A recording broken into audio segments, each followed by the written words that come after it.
ಸತ್ಯವೇದದಲ್ಲಿ ಮತ್ತಾಯನ ಸುವಾರ್ತೆ 8ನೇ ಅಧ್ಯಾಯ 5ನೇ ವಚನದಿಂದ 10ನೇ ವಚನದವರೆಗೂ. ಆತನು ಕಪೆರ್ನೌಮಿಗೆ ಬಂದಾಗ ದಂಡಿನ ಶತಾಧಿಪತಿ ಆತನ ಬಳಿಗೆ ಬಂದು, ಪ್ರಭುವೇ, ನನ್ನ ಆಳು ಪಾರ್ಶ್ವಾಯನಿಂದ ಬಹಳ ಕಷ್ಟಪಡುತ್ತಾ ಮನೆಯಲ್ಲಿ ಬಿದ್ದಿದ್ದಾನೆ ಎಂದು ಆತನಿಗೆ ಹೇಳಿಕೊಂಡನು. ಯೇಸು ಅವನಿಗೆ, ನಾನು ಬಂದು ಅವನನ್ನು ವಾಸಿಮಾಡುತ್ತೇನೆ ಎಂದು ಹೇಳಿದ್ದಕ್ಕೆ ಆ ಶತಾಧಿಪತಿಯು, ಪ್ರಭುವೇ, ನೀನು ನನ್ನ ಮನೆಗೆ ಬರತಕ್ಕಷ್ಟು ಯೋಗ್ಯತೆ ನನ್ನಲ್ಲಿ ಇಲ್ಲ. ನೀನು ಒಂದು ಮಾತು ಹೇಳಿದರೆ ಸಾಕು, ನನ್ನ ಆಳಿಗೆ ಗುಣವಾಗುವುದು. ನಾನು ಸಹ ಮತ್ತೊಬ್ಬರ ಕೈಕೆಳಗೆ ಇರುವವನು, ನನ್ನ ಕೈಕೆಳಗೆ ಸಿಪಾಯಿಗಳಿದ್ದಾರೆ. ನಾನು ಅವರಲ್ಲಿ ಒಬ್ಬನಿಗೆ ಹೋಗು ಎಂದು ಹೇಳಿದರೆ ಹೋಗುತ್ತಾನೆ, ಮತ್ತೊಬ್ಬನಿಗೆ ಬಾ ಎಂದು ಹೇಳಿದರೆ ಬರ್ತಾನೆ. ನನ್ನ ಆಳಿಗೆ ಇಂಥಿಂಥದನ್ನು ಮಾಡು ಎಂದು ಹೇಳಿದರೆ ಮಾಡುವನು ಎಂದು ಹೇಳಿದನು. ಯೇಸು ಇದನ್ನು ಕೇಳಿ ಆಶ್ಚರ್ಯಪಟ್ಟು ತನ್ನ ಹಿಂದೆ ಬರುತ್ತಿರುವವರಿಗೆ, ನಾನು ಇಂಥ ದೊಡ್ಡ ನಂಬಿಕೆಯನ್ನು ಇಸ್ರಾಯೇಲ್ ಜನರಲ್ಲಿಯೂ ಕಾಣಲಿಲ್ಲವೆಂದು ನಿಮಗೆ ಸತ್ಯವಾಗಿ ಹೇಳುತ್ತೇನೆ ಅಂದನು. 13ನೇ ವಚನ. ಬಳಿಕ ಯೇಸು ಆ ಶತಾಧಿಪತಿಗೆ, ನೀನು ನಂಬಿದಂತೆಯೇ ನಿನಗಾಗಲಿ, ಹೋಗು ಎಂದು ಹೇಳಿದನು. ಅದೇ ಗಳಿಗೆಯಲ್ಲಿ ಅವನ ಆಳಿಗೆ ಗುಣವಾಯಿತು. ಏನಂತೆ? ಅವನ ಆಳಿಗೆ ಗುಣವಾಯಿತು. ಯೇಸು ಹೇಳ್ತಾರೆ, ನಾನು ಬಂದು ಅವನನ್ನು ವಾಸಿ ಮಾಡುವೆನು ಎಂದು ಹೇಳಿದಾಗ ಆ ಶತಾಧಿಪತಿ ಹೇಳ್ತಾನೆ, ಪ್ರಭುವೇ, ನೀನು ನನ್ನ ಮನೆಯೊಳಗೆ ಬರತಕ್ಕಷ್ಟು ಯೋಗ್ಯನೂ ಅಲ್ಲ. ಕೇಳಿ ಪ್ರಿಯರೇ, ಇಲ್ಲಿ ನಾವು ನೋಡ್ತಿರೋದು ಒಬ್ಬ ಶತಾಧಿಪತಿಯನ್ನು. ಇವನೊಬ್ಬ ಯಹೂದ್ಯನೂ ಅಲ್ಲ. ಶತಾಧಿಪತಿ ಅಂದರೆ 100 ಜನ ಸೈನಿಕರ ಮೇಲೆ ಅಧಿಪತಿ. ಅಂದರೆ ರೋಮ್ ಸಾಮ್ರಾಜ್ಯದ ಪರವಾಗಿ 100 ಜನ ಸೈನಿಕರ ಮೇಲೆ ಶತಾಧಿಪತಿಯಾಗಿರುವ ಒಬ್ಬ ಅನ್ಯನಾಗಿದ್ದ. ಇವನೇನೋ ಒಬ್ಬ ರೋಮನ್ನನಾಗಿದ್ದ, ಯೇಸುಕ್ರಿಸ್ತನೇನೋ ಯಹೂದ್ಯನಾಗಿದ್ರು. ಇವರಿಬ್ಬರಿಗೂ ಸಂಪೂರ್ಣವಾಗಿ ವ್ಯತ್ಯಾಸವಿದೆ. ಯೇಸು ಹೋರಾಟದ ವಿರುದ್ಧವಾಗಿದ್ರು, ಇವನಿಗೇನೋ ಹೋರಾಟವೇ ಅವನ ವ್ಯಕ್ತಿತ್ವ ಇಲ್ಲವೇ ವೃತ್ತಿಯಾಗಿತ್ತು. ಯೇಸುವೇನೋ ದೇವರ ರಾಜ್ಯದ ಕುರಿತಾಗಿ ಮಾತಾಡ್ತಾ ಇದ್ರು, ಶತಾಧಿಪತಿ ರೋಮ್ ಸಾಮ್ರಾಜ್ಯದ ಪರವಾಗಿ ಹೋರಾಡುತ್ತಾ ಇದ್ದನು. ಅಂತಹ ವ್ಯಕ್ತಿಗೆ ಯೇಸುಕ್ರಿಸ್ತನ ಕುರಿತಾಗಿ ಯಾರು ಹೇಳಿದ್ರೆ ಎಂದು ಗೊತ್ತಿಲ್ಲ, ಆದರೆ ಯೇಸುಕ್ರಿಸ್ತನ ಕುರಿತಾಗಿ ಕೇಳ್ತಾನೆ ಪ್ರಿಯರೇ. ಯೇಸುಕ್ರಿಸ್ತನ ಕುರಿತಾಗಿ ಕೇಳಿ ಯೇಸುಕ್ರಿಸ್ತನ ಬಳಿಗೆ ಬಂದು ಏನ್ ಕೋರಿಕೊಳ್ತಾನೆ ಗೊತ್ತಾ? ನೀವೇನಾದ್ರೂ ಯೇಸುವಿನ ಬಳಿಗೆ ಹೋಗಿರುವುದಾದರೆ, ಇಲ್ಲವೇ ಯೇಸುವೇ ನಿಮಗೆ ಪ್ರತ್ಯಕ್ಷನಾಗಿರುವುದಾದರೆ ಏನ್ ಕೋರಿಕೊಳ್ತೀರಿ? ನಿಮ್ಮ ಜೀವಿತದಲ್ಲಿ ಯೇಸುವೇ ಏನಾದರೂ ಪ್ರತ್ಯಕ್ಷನಾದರೆ, ಯೇಸುವೇ ನಿಮ್ಮ ಹತ್ತಿರಕ್ಕೆ ಬರುವುದಾದರೆ, ನೀವು ಮೊಟ್ಟ ಮೊದಲನೇದಾಗಿ ಏನ್ ಕೋರಿಕೊಳ್ತೀರಿ ಹೇಳಿ? ನಿಮಗೋಸ್ಕರ ಕೋರಿಕೊಳ್ತಿರೋ, ನಿಮ್ಮ ಆಳಿಗೋಸ್ಕರ ಕೋರಿಕೊಳ್ತಿರೋ? ನೀವೇ ಹೇಳಿ. ದೇವರೇ, ಎಂದಿನಿಂದಲೋ ಎಂದು ಶುರು ಮಾಡಿಕೊಳ್ತೀರಿ. ಒಂದು ಲಿಸ್ಟ್ ಇರುತ್ತೆ ನಮ್ಮ ಹತ್ತಿರ. ದೇವರೇ, ನನಗೇನಾದ್ರೂ ಒಳ್ಳೆ ಜಾಬ್ ಸಿಕ್ಕರೆ ಮೊದಲು ಬೈಕು, ಆನಂತರ ಮೊಬೈಲ್ ಎಂಬುದಾಗಿ ಲಿಸ್ಟ್ ಇರುತ್ತೆ. ಮತ್ತೆ ಈ ಬಟ್ಟೆ ಕೊಂಡ್ಕೊಳ್ಬೇಕು, ಆ ಶೂ ಕೊಂಡ್ಕೊಳ್ಬೇಕು, ಈ ಬೂಟ್ ಕೊಂಡ್ಕೊಳ್ಬೇಕು ಎಂದು ಹೀಗೆ ಏನೆಲ್ಲ ಲಿಸ್ಟ್ ಇದ್ದಿರುತ್ತೆ ಅಲ್ಲವೇ? ಆದರೆ ಶತಾಧಿಪತಿಗೆ ಅವಕಾಶ ದೊರಕಿತು. ಮನುಷ್ಯರನ್ನೇ ಸೃಷ್ಟಿಸಿರುವಂತಹ ದೇವರನ್ನು ನೋಡುವಂತಹ ಆ ದೇವರಿಗೆ ಭೇಟಿಯಾಗುವ ಅವಕಾಶ ದೊರಕಿತು. ಆ ದೇವರ ಬಳಿಗೆ ಬರ್ತಾನೆ ಪ್ರಿಯರೇ. ಬಂದು ಆ ಶತಾಧಿಪತಿ ಏನ್ ಬೇಕಾದ್ರೂ ಬೇಡಿಕೊಳ್ಬಹುದಿತ್ತು. ಏನ್ ಬೇಡಿಕೊಳ್ಬಹುದಿತ್ತು? ಪ್ರಭುವೇ, 20 ವರ್ಷಗಳಿಂದ ಶತಾಧಿಪತಿಯಾಗಿ ಉಳ್ಕೊಂಡಿದ್ದೇನೆ. ನನ್ನೊಂದಿಗಿದ್ದ ಶತಾಧಿಪತಿಗಳಿಗೆಲ್ಲ ಪ್ರಮೋಷನ್ ಸಿಕ್ಕಿ ಅವರು ಸೇನಾಧಿಪತಿಗಳಾಗಿ ಅಭಿವೃದ್ಧಿ ಹೊಂದಿದ್ದಾರೆ. ಯಾವ ಏಳಿಗೆ ಬಡ್ತಿ ಇಲ್ಲದ ಉದ್ಯೋಗ ನಾನು ಮಾಡ್ತಿದ್ದೇನೆ. ನನಗೂ ಪ್ರಮೋಷನ್ ಕೊಡಿಸಿರಿ ದೇವ್ರೆ. ಅವನಿಗೆ ನೋಡ್ರಿ ಎಷ್ಟು ಉನ್ನತಕ್ಕೆ ಹೋದ. ಎಷ್ಟೋ ವರ್ಷಗಳಿಂದ ಒಂದೇ ಮನೆಯಲ್ಲಿ ಇರ್ತಿದ್ದೇನೆ, ಮಕ್ಕಳು ಮಾತ್ರ ದೊಡ್ಡವರಾಗ್ತಿದ್ದಾರೆ. ನಮಗಿರುವ ಮನೆ ಬಹಳ ಸಣ್ಣದಾಗಿದೆ, ಒಂದು ದೊಡ್ಡ ಮನೆ ಕೊಡಿರಿ ದೇವ್ರೆ. ಇಲ್ಲವೇ ನನ್ನ ಆರೋಗ್ಯ ಸರಿಯಾಗಿರ್ತಾ ಇಲ್ಲ, ಇತ್ತೀಚೆಗೆ ಬಹಳ ಅನಾರೋಗ್ಯಕ್ಕೆ ಗುರಿಯಾಗಿದ್ದೇನೆ, ಆರೋಗ್ಯದ ಸಂಗತಿ ನೋಡಿಕೋ ದೇವರೇ. ಕೇಳಿ ಸಹೋದರ ಸಹೋದರಿಯರೇ, ಮೇಲಿಂದ ಮೇಲೆ ಹೇಳ್ತಿದ್ದೇನೆ, ನಿಜವಾದಂತಹ ಒಂದು ಉನ್ನತವಾದ ವ್ಯಕ್ತಿತ್ವ ಯಾವುದೆಂದರೆ, ನಿಮಗಿಂತಲೂ ಮೇಲಿರುವವರನ್ನು ನೋಡುವುದು ಒಳ್ಳೆ ಪದ್ಧತಿಯಲ್ಲ. ಯಾವತ್ತೇ ಆಗಿರಲಿ, ನಿಮಗಿಂತಲೂ ಮೇಲಿರುವವರೊಂದಿಗೆ ಹೋಲಿಸಿಕೊಳ್ಳುವುದಾದರೆ, ನಿಮಗಿಂತಲೂ ಚೆನ್ನಾಗಿರುವವರೊಂದಿಗೆ ಹೋಲಿಸಿಕೊಳ್ಳುವುದಾದರೆ, ಅವರು ಅಂದವಾಗಿರುವುದಾದ್ರೆ, ಅವರು ಆಸ್ತಿ ಪಾಸ್ತಿ ಉಳ್ಳವರಾಗಿರೋದಾದ್ರೆ, ಅಧಿಕಾರದಲ್ಲಿರೋದಾದ್ರೆ, ಅವರು ಉನ್ನತಕ್ಕೆ ಹೋಗುವುದಾದ್ರೆ, ಅಂಥವರೊಂದಿಗೆ ನಿಮ್ಮನ್ನು ಹೋಲಿಸಿಕೊಳ್ಳುವುದಾದ್ರೆ ಕೇಳಿರಿ, ಇರೋದನ್ನೆಲ್ಲ ಕಳೆದುಕೊಳ್ತೀರಿ. ಈ ಶತಾಧಿಪತಿ ಒಬ್ಬ ಅನ್ಯನಾಗಿದ್ದನು, ಆದರೆ ಅದ್ಭುತವಾದ ನಂಬಿಕೆಯನ್ನು ಯೇಸುವಿನ ಮೇಲೆ ಇವನು ತೋರಿಸ್ತಿದ್ದಾನೆ. ಯೇಸುವಿನ ಬಳಿಗೆ ಬಂದು ಎಷ್ಟು ದೀನತೆ ತೋರಿಸ್ತಿದ್ದಾನೆ ನೋಡಿ. ಇವನಲ್ಲಿ 4 ವಿಷಯ ನೋಡ್ಬೋದು. ಮೊದಲನೇದಾಗಿ ಬಹು ಪ್ರೀತಿಯುಳ್ಳವನಾಗಿದ್ದನು. ತನ್ನ ಕುರಿತು ಆಲೋಚಿಸಲಿಲ್ಲ, ತನ್ನ ಕುರಿತು ಏನು ಬೇಡಿಕೊಳ್ಳಲಿಲ್ಲ ಪ್ರಿಯರೇ. ಯೇಸುವಿನ ಬಳಿಗೆ ಬಂದು, ಪ್ರಭುವೇ, ನನ್ನ ಮನೆಯಲ್ಲಿ ಒಬ್ಬ ಆಳಿದ್ದಾನಯ್ಯ. ಆಳು ಎನ್ನುವಂತಹ ಪದ ಕನ್ನಡದಲ್ಲಿ ನೋಡ್ತೇವೆ, ಆದರೆ ಗ್ರೀಕ್ನಲ್ಲಿ ಡೌಲಸ್ ಎಂಬ ಪದ ಬಳಸಲಾಗಿದೆ. ಅಂದ್ರೆ ಅರ್ಥ ಗೊತ್ತಾ? ಬಂದಿ ಆಳು. ನಮ್ಮ ಮನೆಯಲ್ಲಿ ಒಬ್ಬ ಬಂದಿ ಆಳಿದ್ದಾನಯ್ಯ. ಪಾಪ ಅವನು ಪಾರ್ಶ್ವವಾಯುವಿನಿಂದ ಬಹಳ ಬಾಧೆ ಪಡ್ತಿದ್ದಾನೆ. ಏನೋ ತನ್ನ ಮಗನೇ ಪಾರ್ಶ್ವವಾಯುವಿನಿಂದ ಬಾಧೆ ಪಡ್ತಿರುವಂತೆ, ತನ್ನ ಮನೆಯಲ್ಲಿ ತನ್ನವರ್ಯಾರೋ ಪಾರ್ಶ್ವವಾಯುವಿನಿಂದ ಬಾಧೆ ಪಡ್ತಿರುವಂತೆ ಆಳಿಗೋಸ್ಕರ ಬಾಧೆ ಪಡ್ತಿದ್ದಾನೆ ಪ್ರಿಯರೇ. ಈ ದಿನ ನಮ್ಮ ಮಧ್ಯೆ ಯಾರಾದರೂ ಇದ್ದೀರಾ? ನಿಮ್ಮ ಮನೆಯಲ್ಲಿ ಕೆಲಸಗಾರರಿದ್ದಾರೋ, ಕೆಲಸ ಮಾಡುವಂಥವರಿದ್ದಾರೋ? ಅವರನ್ನು ಕೀಳಾಗಿ ನೋಡಬೇಡಿ, ಅವರ ಮೇಲೆ ಸಿಟ್ಟಾಗಬೇಡಿ, ಅವರನ್ನು ಕೀಳಾಗಿ ನೋಡಬೇಡಿ, ಅವರಿಗೆ ಕಡಿಮೆ ಮಾಡಿ ಮಾತಾಡಬೇಡಿ. ಅವರ ಬೆಲೆ ಎಷ್ಟೆಂದು ಒಂದು ದಿನ ಅವರು ಬರದಿದ್ದರೆ ನಿಮಗೆ ಚೆನ್ನಾಗಿ ಗೊತ್ತಾಗುತ್ತೆ. ಎಷ್ಟೋ ಸಾರಿ ಅವರಿಗೆ ಫೋನ್ ಮಾಡ್ತೀರಿ. ಏನಾದರೂ ಮೊಬೈಲ್ ಸ್ವಿಚ್ ಆಫ್ ಮಾಡಿದ್ದಾರೆ ಅಂದ್ಕೊಳ್ಳಿ, ಕೆಲ್ಸಕ್ಕೆ ಬರೋದವಳು ಸ್ವಿಚ್ ಆಫ್ ಮಾಡಿದಾಳೆ, ಸ್ವಿಚ್ ಆಫ್ ಇಟ್ಟಿದ್ದಾಳೆ, ಅವಳು ಬರಲಿ, ನೋಡ್ತೇನೆ ಅವಳ ಸಂಗತಿ. ಅಡಿಗೆ ಮನೆಗೆ ಹೋಗಿ ನೀವು ಗ್ಯಾಸ್ ಸ್ಟವ್ ಅನ್ನು ಎಷ್ಟೇ ಸಾರಿ ಆನ್ ಮಾಡಿದ್ರು ಆನ್ ಆಗೋದಿಲ್ವಲ್ಲ? ಯಾಕೆಂದರೆ ಪ್ರಾಕ್ಟೀಸ್ ಹೋಗಿದೆಯೇ ಅಲ್ಲವೇ? ಕೆಲ್ಸಕ್ಕೆ ಬರೋದು ಈ ಲೈಟರ್ ಕೂಡ ಸರಿಯಾಗಿ ಕೆಲಸ ಮಾಡ್ತಿಲ್ಲ, ಕೆಲಸವೇ ಮಾಡಲ್ಲ. ಮತ್ತೆ ಫೋನ್ ಮಾಡಿದ್ರೆ, ನೀವು ಫೋನ್ ಮಾಡಿರುವ ಸಬ್ಸ್ಕ್ರೈಬರ್ ಸ್ವಿಚ್ ಆಫ್ ಮಾಡಿದ್ದಾರೆ, ಕೆಲ್ಸಕ್ಕೆ ಬರದವಳು ಸ್ವಿಚ್ ಆಫ್ ಮಾಡಿದಾಳೆ. ಒಂದು ದಿನ ಮನೆ ಕೆಲಸದವರೇನಾದರೂ ನಿಮ್ಮ ಮನೆಗೆ ಬರದಿದ್ದರೆ ನಿಮ್ಮ ನಿಜವಾದ ಕೆಲಸತನ ಬಯಲಾಗುತ್ತೆ. ಮನೆ ಗೂಡ್ಸೋಣ ಅಂದ್ರೆ ಪರಕೆ ಕಾಣಿಸಲ್ಲ, ಎಲ್ಲಿದೆ ಎಲ್ಲಿದೆ ಎಲ್ಲಿದೆ ಅಂತ ಹುಡುಕ್ತೇರಿ. ನಿಮಗೆ ಕಸ ಪರಕೆ ಕಾಣಿಸಲ್ಲ. ಟ್ಯಾಪ್ ಆನ್ ಮಾಡಿದ್ರೆ ನೀರು ಬರಲ್ಲ. ನೀರ್ ಯಾಕೆ ಬರ್ತಿಲ್ಲ? ಯಾವ ಟ್ಯಾಪ್ ತಿರುಗಿಸಿದ್ರೆ ನೀರು ಬರುತ್ತೆ ಎಂಬುದಾಗಿ ಕೂಡ ನಿಮಗೆ ಗೊತ್ತಿಲ್ಲ. ಮೇಲೆ ಹೋಗಿ ವಾಲ್ ಹೀಗೆ ತಿರುಗಿಸ್ಬೇಕು. ಪಾಪ ನಿಮಗೇನು ಗೊತ್ತು? ಟಿವಿ ರಿಮೋಟ್ ಕಂಟ್ರೋಲಲ್ಲಿ ಕಾಣಿಸ್ತಾ ಇಲ್ಲ. ಮನೆ ಕೆಲಸದವಳಿಗೆ ಏನಮ್ಮ ರಿಮೋಟ್ ಕಂಟ್ರೋಲಲ್ಲಿದೆ ಅಂದಾಗ ಪಾಪ ಅವಳು ಓಡೋಡಿ ಬಂದು ಇಗೋ ಅಮ್ಮ ಅಂತ ಕೈಯಲ್ಲಿ ಕೊಟ್ರೆ ಆಗ tick tick tick tick tick tick. ಇದೇ ನಿಮ್ಮ ಬದುಕು. ರೋಗ ಬರದಿದ್ರೆ ಇನ್ನೇನು ಬರುತ್ತೆ ಹೇಳ್ರಿ? ನಿಮಗೊಂದು ವಿಷಯ ಗೊತ್ತಾ? ಈ ಭೂಮಿಯ ಮೇಲೆ ಒಳ್ಳೆ ಆರೋಗ್ಯದಿಂದಿರುವವರು ಕೆಲಸಗಾರರೇ. ಈ ಭೂಮಿಯ ಮೇಲೆ ಒಳ್ಳೆ ಆರೋಗ್ಯವನ್ನು ಹಾಳು ಮಾಡಿಕೊಳ್ಳುವವರು ಕೆಲಸಗಾರರನ್ನು ಇಟ್ಕೊಳ್ಳುವವರೇ. ಕೆಲಸಗಾರರನ್ನು ತಳ್ಳಿ ಹಾಕಬೇಡಿ, ಕೆಲಸಗಾರರನ್ನು ಕೀಳಾಗಿ ನೋಡಬೇಡಿ, ಕೆಲಸಗಾರರಿಗೆ ಬಾಯಿ ಬಂದಂತೆ ಮಾತಾಡಬೇಡಿ. ಬೈಬಲ್ನಲ್ಲಿ ಕೆಲವೊಂದು ಮಾತುಗಳಿವೆ. ಯಾಕೋಬ ಪತ್ರಿಕೆ 5ನೇ ಅಧ್ಯಾಯ 4ನೇ ವಚನ. ಈಗೋ ನಿಮ್ಮ ಹೊಲಗಳನ್ನು ಕೊಯ್ದವರ ಕೂಲಿಯನ್ನು ನೀವು ಅನ್ಯಾಯವಾಗಿ ಹಿಡಿದುಕೊಂಡಿದ್ದೀರಿ. ಅಗೋ ಆ ಕೂಲಿ ನಿಮ್ಮ ಮೇಲೆ ಕೂಗಿಕೊಳ್ಳುತ್ತದೆ ಮತ್ತು ಕೊಯ್ಯುವುದರ ಕೂಗು ಸಕಲ ಸೇನಾಧಿಪತಿಯಾಗಿರುವ ಕರ್ತನ ಕಿವಿಗಳಲ್ಲಿ ಬಿದ್ದಿದೆ. ಮನೆ ಕೆಲಸದವಳು ಕೆಲಸ ಮಾಡಿದ ನಂತರ ಅಮ್ಮ ಸಂಬಳ ಕೊಡುವೀರಾ ಅಂದಾಗ ನಾಳೆ ಕೊಡ್ತೇವೆ ಬಿಡು, ಎಲ್ಲಿಗೆ ಹೋಗುತ್ತೆ? ನಾಳೆ ಬಂದು ಅಮ್ಮ ಸ್ವಲ್ಪ ಸಂಬಳ ಕೊಡ್ತೀರಾ? ಸಂಬಳ ಕೊಡದಿದ್ರೆ ಏನಾದರೂ ಸಾಯುತ್ತೀಯೋ? ಅಯ್ಯೋ, ಒಂದು ಅರ್ಧ ಗಂಟೆ ತಡ ಮಾಡಿ ಬಂದ್ರೆ ನೀವು ಸಾಯುವಂಥವರಾದ್ರಿ ಅಲ್ಲವೇ? ಅರ್ಧ ಗಂಟೆ ತಡ ಮಾಡಿ ಬಂದಿದ್ದಕ್ಕೆ ಎಷ್ಟೋ ಕಿರ್ಚಿ ಕೂಗಾಡಿದೀರಲ್ಲವೇ? ಅವಳಿಗೆ 1 ತಿಂಗಳವರೆಗೂ ಕೆಲಸ ಮಾಡಿಸಿಕೊಂಡ ನಂತರ ಸಂಬಳ ಕೊಡುವೀರಾ ಅಂತ ಕೇಳಿದ್ರೆ ಸಂಬಳ ಯಾಕೆ ಬಿಗಿಯಾಗಿ ಹಿಡ್ಕೊಳ್ತೀರಿ ನೀವು? ಹಾಲು ಕೊಡುವವನು 30 ದಿನ ಹಾಲು ಕೊಡ್ತಾನೆ, ಹಾಲಿನ ಪ್ಯಾಕೆಟ್ ತಂದು ಕೊಡ್ತಾನೆ. 1ನೇ ತಾರೀಕು ಬಂದಾಗ ಸಾರ್ ಸ್ವಲ್ಪ ಹಾಲಿನ ದುಡ್ಡು ಕೊಡುವೀರಾ? ಕೊಡ್ತೇನೆ ಬಿಡಪ್ಪ, ಎಲ್ಲಿಗೆ ಹೋಗುತ್ತೆ? 1ನೇ ತಾರೀಕು ದಾಟುತ್ತೆ, 2ನೇ ತಾರೀಕು ದಾಟುತ್ತೆ, 3ನೇ ತಾರೀಕು ದಾಟುತ್ತೆ, 5ನೇ ತಾರೀಕು ದಾಟುತ್ತೆ, 10ನೇ ತಾರೀಕು ದಾಟುತ್ತೆ. ಸಾರ್ ಸ್ವಲ್ಪ ಹಾಲಿನ ದುಡ್ಡು ಕೊಡುವೀರಾ?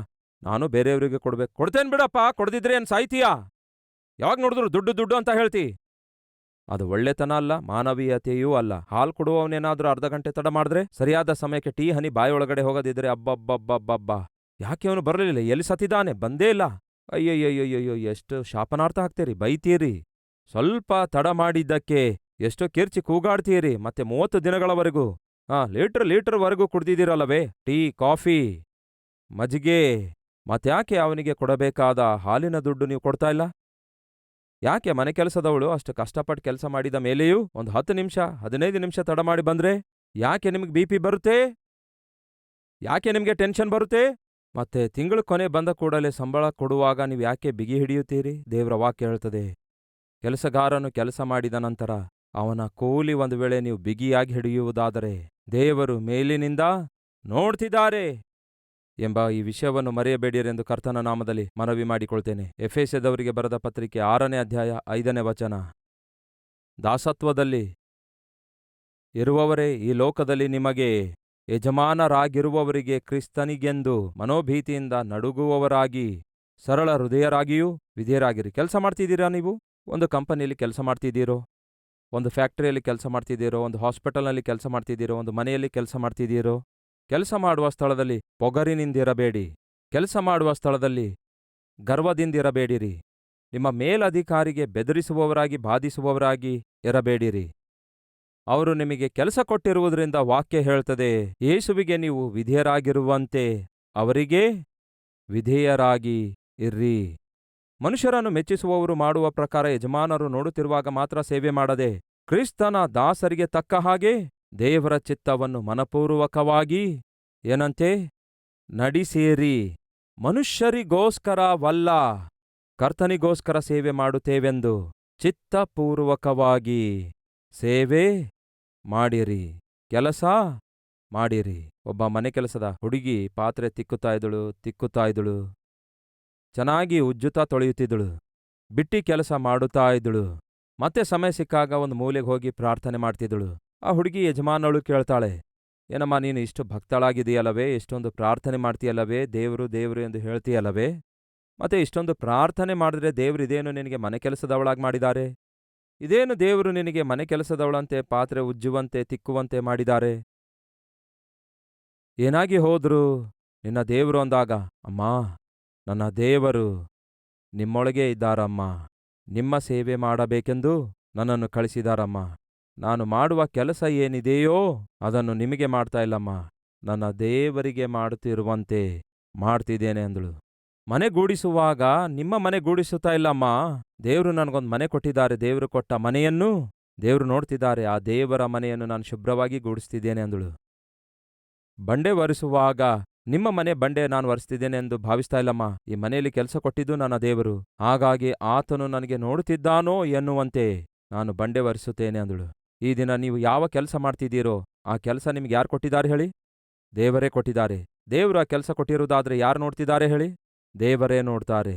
ದೇವರು ಕೊಟ್ಟ ಕೆಲಸ ದೇವರು ನೋಡ್ತಿರುವಾಗ ನಾವು ಹೇಗೆ ಮಾಡಬೇಕು ಹೇಳಿ? ದೇವರು ನೋಡುತ್ತಿರುವ ಹಾಗೆಯೇ ಮಾಡಬೇಕು. ಅದನ್ನೇ ದೇವರು ಕೋರುತ್ತಾರೆ. ಆ ರೀತಿಯಾಗಿ ದೇವರು ನೋಡುತ್ತಿರುವಂತೆ ನೀವು ನಿಮ್ಮ ಕೆಲಸ ಮಾಡಿ ನೋಡಿ, ಖಂಡಿತವಾಗಿಯೂ ದೇವರು ನಿಮ್ಮ ಕೆಲಸದಲ್ಲಿ ಪ್ರತಿಫಲ ಕೊಡುತ್ತಾರೆ, ಉನ್ನತ ಸ್ಥಿತಿಗೆ ನಿಮ್ಮನ್ನು ಕರೆದೊಯ್ತಾರೆ. ಅದನ್ನೇ ದೇವರು ಕೋರಿಕೊಳ್ತಾರೆ. ಆಳಿನ ಆರೋಗ್ಯ ಸರಿಯಾಗಿಲ್ಲದಿರುವಾಗ ಶತಾಧಿಪತಿ ಬಂದು, ಏಸಯ್ಯ, ನನ್ನ ಮನೆಯ ಆಳು ಪಾಪ ಪಾರ್ಶ್ವಾಯುವಿನಿಂದ ಬಳಲುತ್ತಿದ್ದಾನಯ್ಯ. ಈಗ ತಾನೇ ಹೇಳಿದೆನಲ್ಲವೇ ಆಳು ಎಂದು. ಆ ಆಳು ಎಂಬ ಪದಕ್ಕೆ ಗ್ರೀಕ್ ಭಾಷೆಯಲ್ಲಿ 2 ಪದಗಳಿವೆ. ಒಂದು ಬಂದಿಯಾಳು, ಇನ್ನೊಂದು ಒಬ್ಬ ಹುಡುಗನು. ಬಹುಶಃ ಆ ಪಾರ್ಶ್ವಾಯು ಬಂದವನು ಒಬ್ಬ ಹುಡುಗನಾಗಿರಬಹುದು, ಯವನಸ್ಥನಾಗಿರಬಹುದು. ಮನೆ ಕೆಲಸದವಳ ಆರೋಗ್ಯ ಏನಾದರೂ ಸರಿಯಾಗಿಲ್ಲದಿದ್ರೆ, ಅವಳಿಂದ ಆಗದಿದ್ದರೆ ನಾವು ಹೇಳ್ತೇವೆ, ನೀನ್ ಬರ್ಬೇಡಮ್ಮ, ಹೋಗು, ಮನೆಯಿಂದ ಹೊರಗೆ ಹೋಗು, ಹೋಗಿ ಎಲ್ಲಾದ್ರೂ ಸಾಯಿ, ರೋಗ ಇಟ್ಕೊಂಡು ನಮ್ಮನೆಗೆ ಯಾಕೆ ಬರ್ತಿ ಎಂದು ಹೀಗೆ ತಳ್ಳಿ ಹಾಕ್ತೇವೆ. ಆದರೆ ಆ ಶತಾಧಿಪತಿ ತನ್ನ ಆಳನ್ನು ಮನೆಯಲ್ಲೇ ಇಟ್ಕೊಂಡ ಪ್ರಿಯರೇ, ಮನೆಯಲ್ಲಿ ಇಟ್ಕೊಂಡು ಅವನಿಗೆ ಸೇವೆ ಮಾಡ್ತಾ ಇದ್ದ ಪ್ರಿಯರೇ. ಒಂದು ದಿನ ಯೇಸುವಿನ ಬಗ್ಗೆ ಕೇಳ್ತಾನೆ. ಆ ಯೇಸು ವಾಸಿ ಮಾಡ್ತಾರೆ, ಸ್ವಸ್ಥಪಡಿಸ್ತಾರೆಂದು ಕೇಳಿದಾಗ ತಕ್ಷಣವೇ ಓಡೋಡಿ ಬಂದು, ಪ್ರಭುವೇ, ಒಂದು ಸಾರಿ ನನ್ನ ಮನವಿ ಲಾಲಿಸುವಿರಾ? ಏನು ನಿನ್ನ ಸಮಸ್ಯೆ? ನಾನೊಬ್ಬ ಶತಾಧಿಪತಿ. ಜಾಗ್ರತೆಯಿಂದ ಪರಿಶೀಲಿಸಿ ನೋಡುವುದಾದರೆ ಬೈಬಲ್ನಲ್ಲಿ ರೋಮ್ ಸಾಮ್ರಾಜ್ಯಕ್ಕೆ ಸೇರಿರುವಂತಹ ಈ ಶತಾಧಿಪತಿಗಳು ಅದೇನೋ ಯಾವ ಕಾರಣಕ್ಕಾಗಿಯೋ ಗೊತ್ತಿಲ್ಲ, ಆದರೆ ಯೇಸುಕ್ರಿಸ್ತನನ್ನು ರಕ್ಷಕನೆಂದು ಅವರು ಗುರುತಿಸಿದ್ರು ಪ್ರಿಯರೇ. ನಂಬರ್ 1, ಇಲ್ಲಿರುವ ಶತಾಧಿಪತಿ ಯೇಸುಕ್ರಿಸ್ತನನ್ನು ದೇವಕುಮಾರನೆಂದು ಗುರುತಿಸಿರುವುದರಿಂದಲೇ ಆತನ ಪಾದ ಸನ್ನಿಧಿಗೆ ಬರ್ತಾನೆ. ಮಾರ್ಕನ ಸುವಾರ್ತೆ 15ನೇ ಅಧ್ಯಾಯದಲ್ಲಿ ಯೇಸು ಶಿಲುಬೆ ಮೇಲೆ ಪ್ರಾಣ ಬಿಟ್ಟಾಗ ಆತನ ಮುಂದೆ ಮೊಳಕಾಲೂರಿದವನಾಗಿ, ನಿಶ್ಚಯವಾಗಿಯೂ ಇವನು ದೇವರ ಕುಮಾರನಾಗಿದ್ದಾನೆ ಎಂದು ಸಾಕ್ಷಿ ಕೊಡುತ್ತಾನೆ. ಅಪೊಸ್ತಲರ ಕೃತ್ಯ 10ನೇ ಅಧ್ಯಾಯದಲ್ಲಿ ಕೊರ್ನೇಲನು ಎಂಬ ಒಬ್ಬ ಶತಾಧಿಪತಿ ಯೆಹೋವನ ಮೇಲೆ ಬಹಳ ಭಯಭಕ್ತಿ ಉಳ್ಳವನಾಗಿದ್ದು ಪಟಾಲಮಿ ಎನಿಸಿಕೊಳ್ಳುವ ಶತಾಧಿಪತಿಯಾದ ಕೊರ್ನೇಲನೆಂಬವನಿದ್ದನು. ಯಾಕೆ ಅಂತ ಗೊತ್ತಿಲ್ಲ, ಆದರೆ ಈ ಶತಾಧಿಪತಿಗಳು ಹೆಚ್ಚು ಸ್ಥಳಗಳಲ್ಲಿ ಯೇಸುಕ್ರಿಸ್ತನನ್ನು ನಂಬಿರುವಂತೆ ಅಂಗೀಕರಿಸಿರುವಂತೆ ನೋಡುತ್ತೇವೆ. ಅವರು ಅಧಿಕಾರಿಗಳೇ ಆಗಿದ್ರು, ಅಧಿಪತಿಗಳೇ ಆಗಿದ್ರು, ಉನ್ನತ ಸ್ಥಿತಿಯಲ್ಲಿ ಇದ್ದವರೇ ಆಗಿದ್ರು. ಆದರೂ ಸಹ ಅವರೂ ಕೂಡ ಯೇಸುಕ್ರಿಸ್ತನನ್ನು ರಕ್ಷಕನನ್ನಾಗಿ ಅಂಗೀಕರಿಸಿದ್ರು. ಸಹೋದರ ಸಹೋದರಿಯರೇ, ನೀವು ಅಧಿಕಾರಿಯಾಗಿದ್ದೀರೋ, ಅಧಿಕಾರದಲ್ಲಿದ್ದೀರೋ, ನೀವು ಕೂಡ ನೀವು ಯಾವುದೇ ಸ್ಥಿತಿಯಲ್ಲಿ, ಯಾವುದೇ ಸ್ಥಾನದಲ್ಲಿ, ಯಾವುದೇ ಅಧಿಕಾರದಲ್ಲಿದ್ದರೂ ಕೂಡ ಯೇಸು ಕ್ರಿಸ್ತನೇ ಲೋಕರಕ್ಷಕನಾಗಿದ್ದಾನೆಂದು ನೀವು ಗುರುತಿಸುವುದಾದರೆ ಎಷ್ಟು ಚೆನ್ನಾಗಿರುತ್ತೆ. ಈ ಶತಾಧಿಪತಿಯ ಮನೆಯೊಳಗೇ ಒಂದು ಸಮಸ್ಯೆ ಎದುರಾಯಿತು. ವಾಸ್ತವದಲ್ಲಿ ಅದು ಅವನ ಸಮಸ್ಯೆ ಅಲ್ಲ. ತನ್ನ ಮನೆಯಲ್ಲಿ ಕೆಲಸ ಮಾಡುವವನಿಗೆ ಸಮಸ್ಯೆ ಬಂದಾಗ ಅದನ್ನು ತನ್ನ ಸಮಸ್ಯೆ ಎಂದು ಭಾವಿಸಿದ ಪ್ರಿಯರೇ, ತನ್ನ ಸ್ವಂತವರ ಸಮಸ್ಯೆ ಎಂದು ಭಾವಿಸಿದ ಪ್ರಿಯರೇ, ತನ್ನ ಸ್ವಂತ ಮನೆಯವರ ಸಮಸ್ಯೆ ಎಂದು ಭಾವಿಸಿದ, ತನ್ನ ಮನೆಯಲ್ಲಿರುವ ಆ ಸಮಸ್ಯೆ ತಂದು ಯೇಸುವಿಗೆ ಹಂಚಿಕೊಳ್ತಾನೆ ಪ್ರಿಯರೇ. ಹೇಳಿ ಸಹೋದರ ಸಹೋದರಿಯರೇ, ಈ ದಿನ ನಿಮ್ಮ ಮನೆಯಲ್ಲಿ ಸಮಸ್ಯೆ ಇದೆಯೋ? ಯಾರ ನಿಮಿತ್ತ ನಿಮ್ಮ ಮನೆಯಲ್ಲಿ ಸಮಸ್ಯೆ ಬಂದಿದೆ? ಹೆಂಡತಿ ನಿಮಿತ್ತವೋ, ಗಂಡನ ನಿಮಿತ್ತವೋ, ಮಕ್ಕಳ ನಿಮಿತ್ತವೋ, ಇಲ್ಲವೇ ಕೆಲಸ ಮಾಡುವವರ ನಿಮಿತ್ತವೋ? ಯಾರ ನಿಮಿತ್ತ ಈ ದಿನ ನಿಮ್ಮ ಮನೆಯಲ್ಲಿ ಸಮಸ್ಯೆ ಇದೆ? ಯಾವ ಸಮಸ್ಯೆ ನಿಮ್ಮ ಮನೆಯೊಳಗೆ ಹುಟ್ಟಿಕೊಂಡು ಬಂದಿರೋದ್ರಿಂದ, ಇಲ್ಲವೇ ಧಾವಿಸಿರೋದ್ರಿಂದ ಮಾನಸಿಕವಾಗಿ ಕುಗ್ಗಿ ಹೋಗ್ತಿದ್ದೀರಿ, ಶಾರೀರಿಕವಾಗಿ ಬಲಹೀನರಾಗ್ತಿದ್ದೀರಿ, ಸಂತೋಷ ಸಮಾಧಾನ ಕಳೆದುಕೊಂಡು ನಿರಾಶೆ ನಿರುತ್ಸಾಹ ಉಳ್ಳವರಾಗಿರ್ತಾ ಇದ್ದೀರಿ? ಒಮ್ಮೆ ಆಲೋಚಿಸಿರಿ. ಆ ನಿಮ್ಮ ಮನೆಯಲ್ಲಿರುವ ಸಮಸ್ಯೆಯನ್ನು ಯಾರ ಬಳಿಗೆ ತರುವುದಾದ್ರೆ ಅದು ತೊಲಗಿ ಹೋಗ್ತದೆ ಹೇಳ್ರಿ? ಹೇಳ್ತೇನೆ ಕೇಳ್ರಿ, ಕರ್ತನಾದ ಯೇಸು ಕ್ರಿಸ್ತನ ಬಳಿಗೆ ತರುವುದಾದ್ರೆ ತೊಲಗಿ ಹೋಗ್ತದೆ. ಶತಾಧಿಪತಿ ವಾಸಿ ಮಾಡಬಲ್ಲಂತಹ ಯೇಸುಕ್ರಿಸ್ತನ ಬಳಿಗೆ ಬಂದ. ಒಂದು ದಿನ ಒಬ್ಬ ಆತ್ಮೀಕನು ಬಾರ್ಬರ್ ಶಾಪಿಗೆ ಹೋಗಿ ಹೇರ್ ಕಟಿಂಗ್ ಮಾಡಿಕೊಳ್ತಿದ್ದ. ಹೇರ್ ಕಟಿಂಗ್ ಮಾಡಿಸಿಕೊಳ್ಳುವಾಗ ಹೇರ್ ಕಟಿಂಗ್ ಮಾಡುವ ಬಾರ್ಬರನ್ನು ನೋಡಿ ಯೇಸುಕ್ರಿಸ್ತನ ಕುರಿತಾಗಿ, ದೇವರ ಕುರಿತಾಗಿ ಮಾತಾಡ್ತಾ ಇದ್ದ. ಹಾಗೆ ಮಾತಾಡುವಾಗ ಆ ಹೇರ್ ಕಟಿಂಗ್ ಮಾಡುವ ಬಾರ್ಬರ್ ಹೇಳ್ತಾನೆ, ಸಾರ್, ನೀವು ಸ್ವಲ್ಪವೂ ಕೂಡ ದೇವ್ರ ಬಗ್ಗೆ ಮಾತಾಡಬೇಡಿ. ಆ ದೇವ್ರ ಕುರಿತು ನೀವು ಮಾತಾಡಿದ್ರೆ ಸ್ವಲ್ಪವೂ ನನಗಿಷ್ಟ ಆಗಲ್ಲ. ಅದೇನೋ ಒಂದು ವಿಧವಾದ ಇರಿಟೇಷನ್ ಬರುತ್ತೆ. ಅದೇನಯ್ಯ ಅಂತಹ ಮಾತಂದೆ. ಇಲ್ಲವಾದ್ರೆ ಇನ್ನೇನ್ ಸಾರ್, ನಿಜವಾಗ್ಲೂ ದೇವ್ರಿರೋದಾದ್ರೆ ಇಷ್ಟು ಕಷ್ಟಗಳು ಯಾಕಿರ್ತವೆ? ಇಷ್ಟು ಬಾಧೆಗಳು ಯಾಕಿರ್ತವೆ? ಇಷ್ಟು ರೋಗಗಳು ಯಾಕಿರ್ತವೆ? ಇಷ್ಟು ಸಮಸ್ಯೆಗಳು ಯಾಕಿರ್ತವೆ? ನೀವು ದೇವರು ದೇವರು ಅನ್ನುತ್ತಾ ಇದ್ದೀರಿ. ನೀವು ನೋಡ್ರಿ ಎಷ್ಟು ಸಮಸ್ಯೆಗಳಿವೆ ಎಂದು, ಎಷ್ಟು ಕಷ್ಟಗಳಿವೆ ಎಂದು, ಎಷ್ಟು ಬಾಧೆಗಳಿವೆ ಎಂದು, ಎಷ್ಟು ರೋಗಗಳಿವೆ ಎಂದು. ನಿಜವಾಗ್ಲೂ ದೇವ್ರಿರೋದಾದ್ರೆ ಇಷ್ಟೊಂದು ಬಾಧೆಗಳು, ರೋಗಗಳು, ಕಷ್ಟಗಳು ಯಾಕಿರ್ತವೆ ಸಾರ್? ಅದಕ್ಕೆ ಇನ್ನೆಂದಿಗೂ ನನ್ನ ಮುಂದೆ ದೇವ್ರ ಬಗ್ಗೆ ಮಾತಾಡಬೇಡಿ ಇದು ಹೇಳಿ ಬಾಯಿ ಮುಚ್ಚಿಸಿದ. ಆತ್ಮಿಕನು ಮೌನವಾದ. ನೆಕ್ಸ್ಟ್ ಟೈಮ್ ಹೇರ್ ಕಟಿಂಗ್ಗೋಸ್ಕರ ಅದೇ ಬಾರ್ಬರ್ ಶಾಪಿಗೆ ಹೋದ. ಬಾರ್ಬರ್ ಹೇರ್ ಕಟಿಂಗ್ ಮಾಡ್ತಾ ಇದ್ದ. ಹೊರಗಡೆ ಒಬ್ಬ ಭಿಕ್ಷೆಗಾರನು ಒಂದು ಕಟ್ಟೆ ಮೇಲೆ ಕೂತ್ಕೊಂಡು ಅವನು ತಲೆ ಕೆದರ್ಕೊಳ್ತಾ ಇದ್ದ. ಅವನ ಕೂದಲೆಲ್ಲ ಬೆಳ್ಕೊಂಡಿವೆ, ಗಡ್ಡವೆಲ್ಲ ಬೆಳೆದುಬಿಟ್ಟಿವೆ, ಹುಚ್ಚನಂತಿದ್ದಾನೆ, ಹುಚ್ಚನೇ ಆಗಿದ್ದ. ಹೇರ್ ಕಟಿಂಗ್ ಮಾಡಿಸಿಕೊಳ್ಳುವ ಈ ಆತ್ಮಿಕನು, ಅದೇನೋ ನೋಡಯ್ಯ, ಲೋಕದಲ್ಲಿ ಬಾರ್ಬರ್ಗಳೇ ಇಲ್ಲದಂತಾಗಿದೆ ಎಂದು ಹೇಳ್ದ. ಬಾರ್ಬರ್ಗೇನು ಅರ್ಥ ಆಗ್ಲಿಲ್ಲ. ಏನಂದ್ರಿ? ಅದೇ, ಲೋಕದಲ್ಲಿ ಬಾರ್ಬರ್ಗಳೇ ಇಲ್ಲದಂತಾಗಿದೆ. ಬಾರ್ಬರ್ಗಳು ಇಲ್ಲದಿರುವುದೇನು? ನೀವು ಬಂದಿರೋದು ಬಾರ್ಬರ್ ಶಾಪಿಗೆ ಅಲ್ಲವೋ? ನಾನು ನಿಮಗೆ ಕಟಿಂಗ್ ಮಾಡ್ತಿದ್ದೇನಲ್ಲವೇ? ಇಲ್ಲ ಇಲ್ಲ ಇಲ್ಲ, ಬಾರ್ಬರ್ಗಳು ಇಲ್ಲ. ಇಲ್ಲ ಅಂತ ಯಾಕೆ ಹೇಳ್ತೀರಿ ಸಾರ್? ನಾನಿದೇನಲ್ಲವೇ? ನೀನು ನಿಜವಾಗ್ಲೂ ಬಾರ್ಬರ್ ಆಗಿರೋದಾದ್ರೆ ಅವನನ್ನು ನೋಡು, ಅವನ ಕೂದಲು ನೋಡು, ಅವನ ಗಡ್ಡ ನೋಡು, ಎಷ್ಟು ಕೂದಲು ಬೆಳೆದಿವೆ ನೋಡು, ಎಷ್ಟು ಗಡ್ಡ ಬೆಳೆದಿವೆ ನೋಡು. ಅವನಿಗೆ ನೋಡಿದ್ರೆ ಏನು ಅರ್ಥ ಆಗುತ್ತೆ ನಿನಗೆ? ನಿಜವಾಗ್ಲೂ ಬಾರ್ಬರ್ ಎನ್ನುವವನು ಇಲ್ಲ.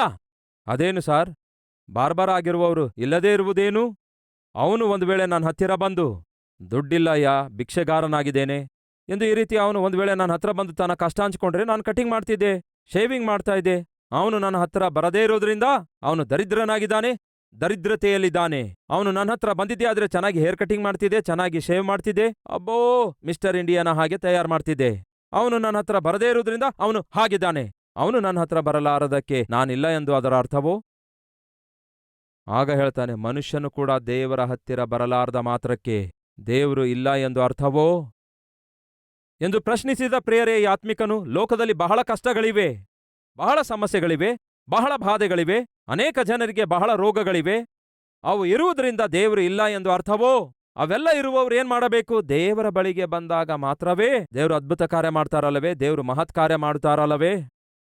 ಅವರ ಕಷ್ಟಗಳನ್ನು ತೀರಿಸುತ್ತಾರೆ, ಅವರ ಕಣ್ಣೀರನ್ನು ಒರೆಸುತ್ತಾರೆ, ಅವರ ಪಾಪ ಕ್ಷಮಿಸುತ್ತಾರೆ, ಪರಲೋಕಕ್ಕೆ ಸೇರಿಸುತ್ತಾರೆ. ಇದೆಲ್ಲ ಆತನ ಬಳಿಗೆ ಬಂದಾಗ ಮಾತ್ರ ಮಾಡೋದು.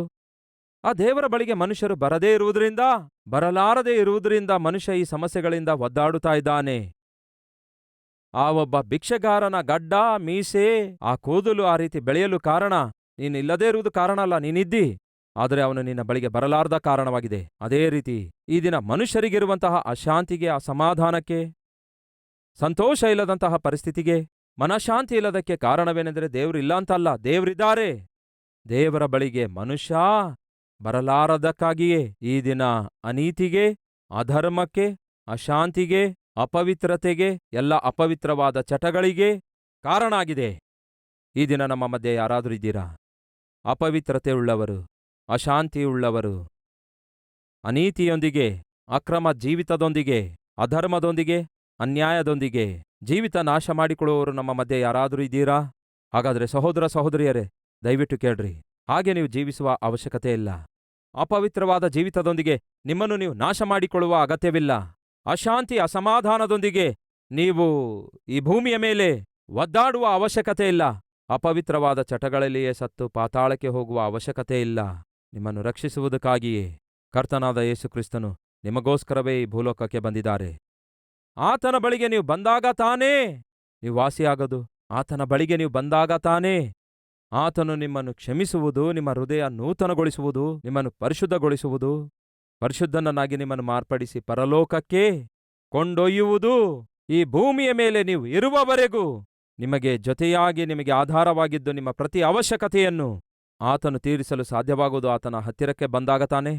ಆ ಶತಾಧಿಪತಿ ತನ್ನ ಮನೆಯಲ್ಲಿರುವ ಸಮಸ್ಯೆಯನ್ನು ಯೇಸುವಿನ ಬಳಿಗೆ ತರುತ್ತಾನೆ. ಈ ದಿನ ಕೇಳಿ ಸಹೋದರ ಸಹೋದರಿಯರೇ, ಸಮಸ್ಯೆ ಇದೆಯಾ ನಿಮ್ಮ ಮನೆಯಲ್ಲಿ? ಸಮಸ್ಯೆ ಇದೆಯಾ ನಿಮ್ಮ ಮೈಯಲ್ಲಿ? ಸಮಸ್ಯೆ ಇದೆಯಾ ನಿಮ್ಮ ಉದ್ಯೋಗದಲ್ಲಿ? ಸಮಸ್ಯೆ ಇದೆಯಾ ನಿಮ್ಮ ವ್ಯಾಪಾರದಲ್ಲಿ? ಸಮಸ್ಯೆ ಇದೆಯಾ ನಿಮ್ಮ ಮಕ್ಕಳ ಜೀವಿತದಲ್ಲಿ? ಹಾಗಾದರೆ ಅದನ್ನೆಲ್ಲ ತಂದು ಯೇಸುವಿಗೆ ಹೇಳಿರಿ. ಆಗ ಯೇಸು ಏನ್ಮಾಡ್ತಾರೆ?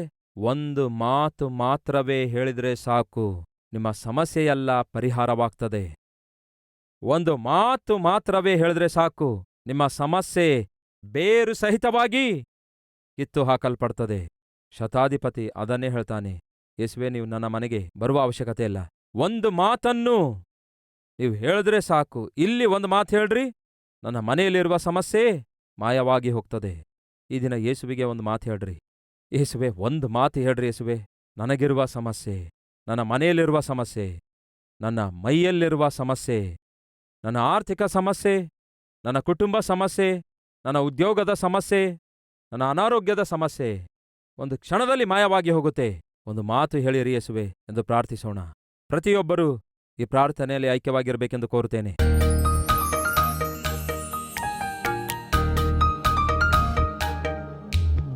ಮಹಾಪರಿಶುದ್ಧನಾದ ಪ್ರೀತಿಯುಳ್ಳ ತಂದೆಯೇ, ಈ ಲೋಕದಲ್ಲಿ ದೇವರೇ, ಮನುಷ್ಯರಿಗೆ ಬೇಕಾದ ಅತ್ಯದ್ಭುತ,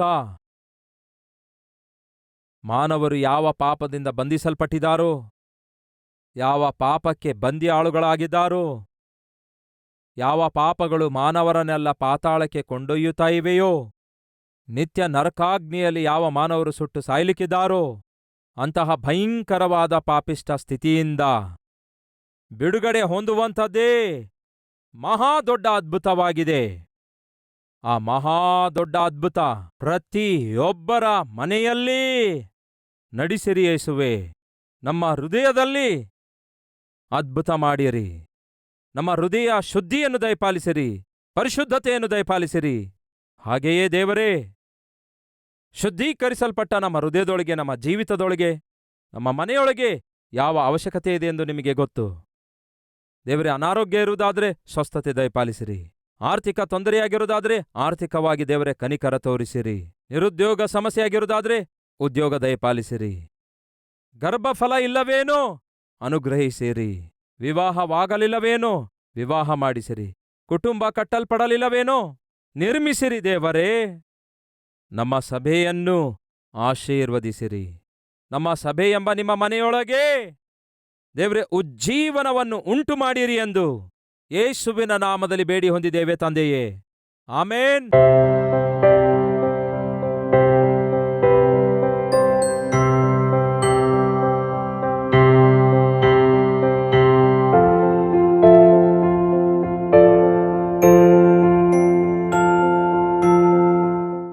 ನಮ್ಮ ವಿಳಾಸ Calvary, post box number 30, Kukatpally, Hyderabad 72.